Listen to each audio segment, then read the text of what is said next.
Hello, this is Will Faunenstill with EDL 951 Advanced Educational Administration on the assignment covering tort liability. There's two types of tort liability. The first one being an intentional tort, and that's when an individual or organization purposefully engages in an action or actions that cause injury or damages. The second type is a negligence tort. This is when an individual or entity unknowingly or is careless and fails to provide the correct action to prevent an injury or damage. Covering 5 cases over torts will be what we go through next.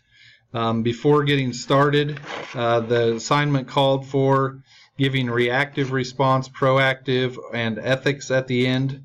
My reactive in almost all of these cases is the same, where it's to follow our protocols established by our school board of education. We always collect evidence and statements, call parents, and consult PD or our district attorney and KASB when needed. Our proactive piece of this is that we really need to keep teachers on top of what liability is, and so they're prepared to deal with these issues. We provide professional development for that on a yearly basis. We also need to be sure we're on top of our board policies and keep up with that. And with ethics, we also always need to keep in mind that our primary focus is in helping students be successful, and to do that, we have to be sure that students are safe. Okay, so this first case is Johnson v. School District of Millard. This was a case in September 15th of 1993 where first grader Robbie L. Johnson at the Willer Cather Elementary School was injured while attending music class. Students in this class were taught to play London Bridge and were allowed to play it following the lesson. Johnson testified that he was swung back and forth and thrown into a bookcase, severely cutting his head above the right eyebrow and requiring over 50 stitches. Johnson also testified that he told the children swinging him to stop 3 times and that he called out for help twice, but that no one heard him over the voices of the other children and the music. It was undisputed that the teacher had her back to the children at the board and did not witness this incident. The trial court found in favor of the plaintiff that the teacher was indeed negligent in not supervising the beginning of a new activity and also negligent in stopping the activity once it had become dangerous, or as in the statement of the first grader, when it had become fast and hard. This was appealed by the school district to the appellate court, but was found to affirm the trial court's initial ruling. Second case is Munn versus Hotchkiss. This is a suit in which a student's parents brought against a private school in federal court to recover damages resulting from injuries their daughter sustained after she had contracted tick-borne encephalitis on an educational trip to China sponsored by the defending private school. In this case, the trial court allowed the jury to set the amount for damages, and they set that at $41.5 million. This was appealed by the school to the Second Circuit Court of Appeals, but they held and affirmed on that ruling of the trial court.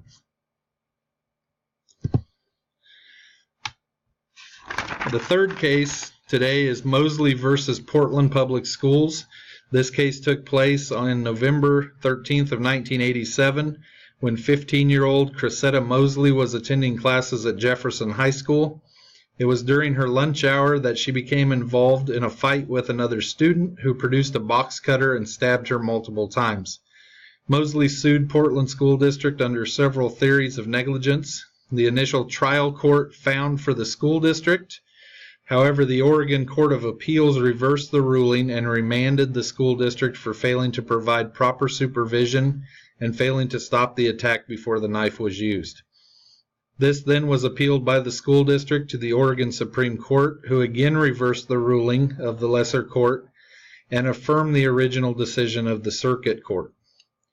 In this particular situation with the proactive, I think it is extremely important that we constantly reevaluate our supervision coverage, especially when we're talking about large groups of students, and also think in terms of worst case scenario in where holes are in that supervision net and where things could potentially take place at. Next case is Cotton v. Catholic Bishop of Chicago. This was a case in June of 1976 where a student brought suit following being assaulted by another student in a gym class. The student in the initial court case was unable to prove that the school was negligent, and therefore the circuit court ruled in favor of the school.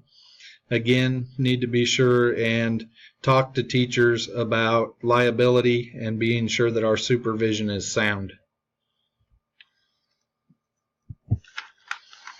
My last case today to go over is Sidwell versus Griggsville Community School District.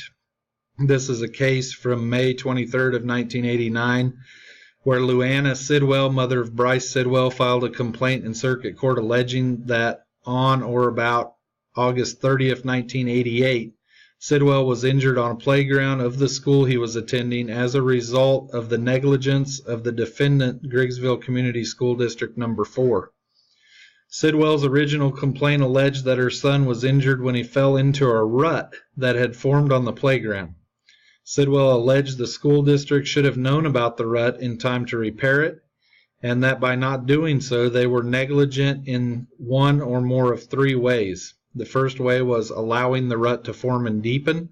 The second way, failing to fill in the rut. And the third way, persons at the school allowing her son to use that part of the playground where the rut was located. The school district in this case initially moved to dismiss the complaint on grounds that the injury was not caused by the wanton or willful misconduct of a teacher or the school district, and the initial court agreed and dismissed the charges. However, the mother, Sidwell, refiled charges and excluded number 3, that there was no person directly responsible for the incident, but she continued to file negligence on the first two positions, that allowing the rut to form and deepen and failing to fill in the rut after knowing about it were negligence on the part of the school. Again, the school district moved to dismiss the complaint on grounds that the injury was not caused by the wanton or willful misconduct of a teacher or the school district, but this time the court again dismissed the charges. However, the mother this time appealed to the appellate court, and the appellate court ruled that the district was in fact liable. This went on to the Supreme Court after being appealed by the school district, and the Supreme Court affirmed that the appellate court was correct and that the school district was indeed liable for negligence. Again, as in all these cases, our priority is to gather evidence and statements right away after any incident, involved all parents and all other entities that are deemed necessary. Being proactive in this case gets into facilities management and needing to be aware and on top of any issues that our buildings pose that could create a danger for students. And again, with our ethics, we need to keep students safe at all times. Thank you.